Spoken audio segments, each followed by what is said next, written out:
The primary survey begins before the patient arrives at the hospital.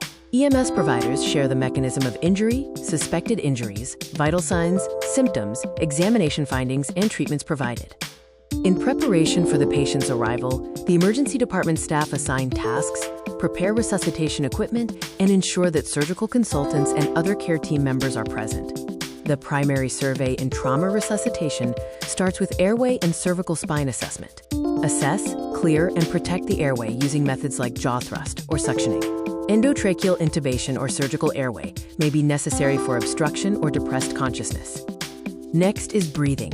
Ventilate with 100% oxygen and monitor saturation. Auscultate breath sounds and inspect the neck and thorax for abnormal signs. Consider immediate needle thoracostomy or tube thoracostomy for suspected issues like tension pneumothorax or hemopneumothorax. Circulation involves assessing blood volume status through skin color, capillary refill, and pulse. Place 2 large-bore peripheral IV catheters and apply direct pressure to control external bleeding. Consider central venous access or pericardiocentesis as needed. Disability includes a screening neurologic and mental status examination. Check pupil size and reactivity, limb strength, grip strength, orientation, and the Glasgow Coma Scale score. Consider measuring capillary blood glucose in patients with altered mental status. Exposure requires completely disrobing the patient to inspect for burns or toxic exposures. Log roll the patient while maintaining inline neck stabilization to inspect and palpate the spine, flank, back, and buttocks. The secondary survey is a head-to-toe evaluation of the trauma patient. It includes a complete history, physical examination, reassessment of vital signs, a complete neurologic examination, and specific radiographic and laboratory studies. The secondary survey begins only after the primary survey, or ABCD, is completed. It should not interfere with the primary survey. A complete medical assessment includes a history of the mechanism of injury. Key elements are allergies, current medications, past illnesses or pregnancy, last meal, and the events or environment related to the injury. The patient's condition is influenced by the mechanism of injury. Injuries can be predicted based on the direction and amount of energy involved. Trauma is generally classified into 2 broad categories: blunt and penetrating trauma. Blunt trauma often results from automobile collisions, falls, and other transportation or occupation-related injuries. Clues such as seatbelt use or steering wheel deformation are important. Penetrating trauma includes injuries from firearms, stabbings, or impalement.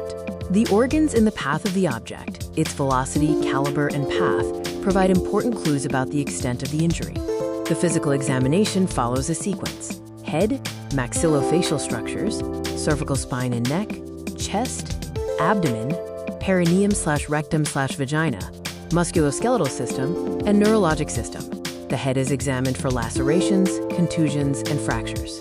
Specific eye assessments include visual acuity, pupillary size, and checking for hemorrhage or penetrating injury. Remember to remove contact lenses before edema occurs. Examination of maxillofacial structures involves palpating bony structures, assessing occlusion, and intraoral examination. Maxillofacial trauma not associated with airway obstruction or major bleeding is treated only after the patient is stable. Patients with maxillofacial or head trauma should be presumed to have an unstable cervical spine injury. The neck must be immobilized until all aspects of the cervical spine have been adequately studied. Neck examination includes inspection, palpation, and auscultation. A seatbelt mark is a common sign of potential injury. Late occlusion or dissection of the carotid artery can occur without antecedent symptoms. Angiography or duplex ultrasonography may be necessary to exclude major cervical vascular injury.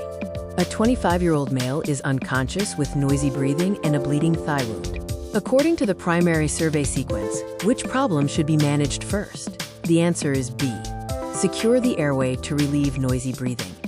A 40-year-old female is stable after a fall, but during the secondary survey, abdominal tenderness and bruising are noted. Why was this finding not prioritized earlier? The answer is B.